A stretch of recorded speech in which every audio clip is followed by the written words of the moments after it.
Hello there, I'm Leanne and I'm so pleased that you're here to find out why your life will get a serious glow up when you start to love yourself. So life gets easier when you love yourself because you can turn the volume down on your inner critic. Your inner critic is that voice in your head all day long that's telling you that you're not good enough. You might think that this is your own voice, the voice of reason, or a voice that motivates you. You probably trust this voice right now, but honestly, it is not there to do you any favours at all.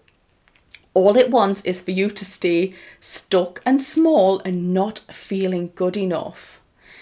Your inner critic can show up in a number of ways. Okay, your inner critic loves motherhood, it thrives in motherhood. For me, it showed up mainly as anxiety, mum guilt, and people pleasing.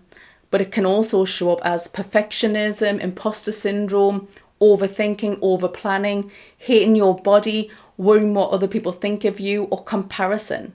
It can show up in a number of ways and it's different for everyone, but at the root of it all is the belief that you're not good enough. Have you noticed that before? How much of your time and headspace is your inner critic taking up right now? What I also want you to know about your inner critic is that it lies to you. I bet that even today, your inner critic has convinced you that something is true when it isn't an actual fact. And by fact, I mean that it can be proven to be true in a court of law. One of my clients had an inner critic that made her believe that her body was disgusting.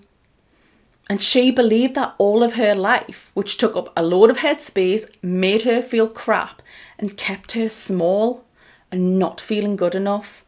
But it was a lie. It was not a fact. Another one of my clients had an inner critic that made her believe that going part-time in her corporate job meant that people thought that she was lazy, had no drive and wasn't dedicated to her role anymore.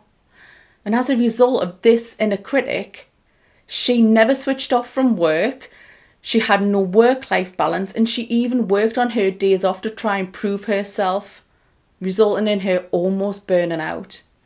What she believed that people were thinking about her being part-time was not a fact, it was fake news. How much headspace is this fake news from your inner critic taking up? How much do you focus on everything that you're not instead of everything that you are? How much of this fake news is actually making you feel dreadful? So not only does your inner critic lie to you, but it also doesn't know what's best for you or your kids. It also doesn't care if you're happy or fulfilled. And I'm just going to say that again for the people at the back. Your inner critic doesn't care if you're happy or fulfilled. So if you've got this thing in your life dictating to you what you should be doing, but it doesn't care if you're happy or fulfilled, what result do you think you're going to get in your life? All your inner critic wants is for you to stay the same in the habit of hating and doubting yourself and playing it small and not feeling good enough. Life when you have a loud inner critic is exhausting. You feel like all the tabs are open in your brain all of the time and that there's always something that you could or should be doing to try and satisfy your inner critic. But the thing is that trying to satisfy your inner critic is like trying to find a unicorn every day. It's a game you can never ever win. Have you noticed that? You think that you've executed everything in accordance with your inner critic and you start to feel accomplished, and then your inner critic will give you another thing to do. You can't ever really relax when you have a loud inner critic. It won't let you. Do you feel like this is where you're at in your life right now? So, what can you do to shut this inner critic up and get some headspace and start to feel good?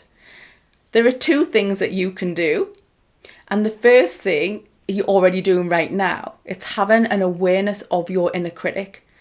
But what I also want you to do is start to question the validity of everything that it's saying to you.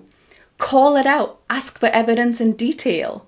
Your inner critic loves to make big, bold statements like no one likes you or you're stupid or you'll fail. When you ask it to be really specific, it won't have any answers. Remember the client that I told you about earlier who worried what other people were thinking about her being part-time? I asked her to be specific about who was saying those things and what were they saying. And you know what? She couldn't give one name. She realised that no one was saying those things, but her inner critic had had her believing that for the past year and a half, which almost led to her burnout. So the second thing that I want you to do, and this might feel stretchy at first, but it's to start to cultivate self-love for yourself, because ultimately it is self-love and self-worth that will combat this insidious voice of your inner critic. When you start loving yourself, you'll find it so much easier to not believe everything your inner critic says. You won't be vulnerable to it taking over your life, and you won't need to act on everything it says to try and get a temporary hit of validation. You won't need to spend so much time trying to prove that you're worthy, because you will know that you are. I want you to imagine a world where you feel good enough and worthy of loving good things. It would be glorious, wouldn't it?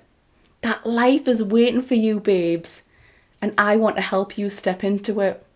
So whenever you're ready, have a look at these links below and see how we can work together. I'm super excited to hear more about you, your inner critic, and what you're going to do when you feel good enough and know that you're worthy of it all.